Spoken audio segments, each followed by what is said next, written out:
संत आपल्याला जागे करतात. प्रत्यक्ष विषयापेक्षा विषयी माणसांची संगत फार वाईट असते. हे ज्याप्रमाणे संसारात तसेच परमार्थातही लागू आहे. संगतीचा परिणाम नेहमी मनावर होतो. म्हणून चांगल्या विचारांच्या माणसांची संगत धरावी. चांगले वाईट हे नेहमी आपल्यावरूनच ओळखावे.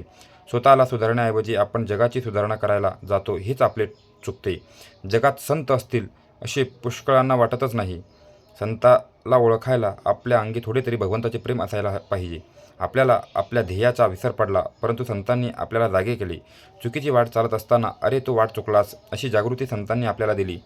तेव्हा जिकडे फाट होती तिकडे आपण तोंड केले आणि पुन्हा चालू लागलो तर आपण योग्य स्थळी जाऊ.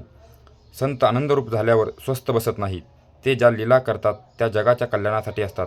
त्यावेळीही ते आपल्या मुळाच्या आनंदातच असतात. ते स्वस्थ बसलेले दिसले तरी जगाचे कल्याण करीतच असतात. आपण धडपड करून फुकट मरतो त्यापेक्षा ते स्वस्थ बसून जिवंत राहतात. हे केव्हाही चांगलेच होय.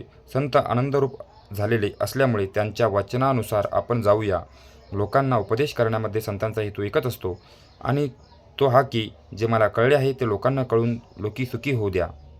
संत आपल्या स्वार्थासाठी सांगत नसल्याने त्यांचे सांगणे आपल्याला खोटे कसे म्हणता येईल. प्रपंच हा दुःखमय आहे हे कळल्यावर त्यावर काहीतरी उपाय केला पाहिजे. जो संतांनी लिहिलेल्या ग्रंथांच्या वाचनाने कळतो त्या ग्रंथात सांगितलेले आपण करावे. आपण ग्रंथामध्ये जे वाचतो ते जर आचरणात आणले नाही तर त्या वाचनाचा उपयोग नाही. वाचनाचे मनन झाले पाहिजे. साधन व वाचन बरोबर चालावे.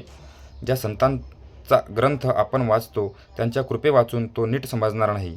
ज्याच्यावर त्यांची कृपा आहे त्याला अंगी विद्वत्ता नसताना देखील त्या ग्रंथाचा बरोबर अर्थ अगदी स्वाभाविकपणे कळेल. विद्वान हा कल्पनेने सत्स्वरूपाने वर्णन करतो, पण संत मात्र निश्चयाने, खात्रीने आणि अनुभवाने ते रूप काय आहे हे सांगतात. सत्पुरुषांच्या वचनावर विश्वास ठेवून त्याप्रमाणे वृत्ती बनविणे हा खरा सत्समागम आहे. संतांची आज्ञा पालन करणे म्हणजेच संत सेवाच होय.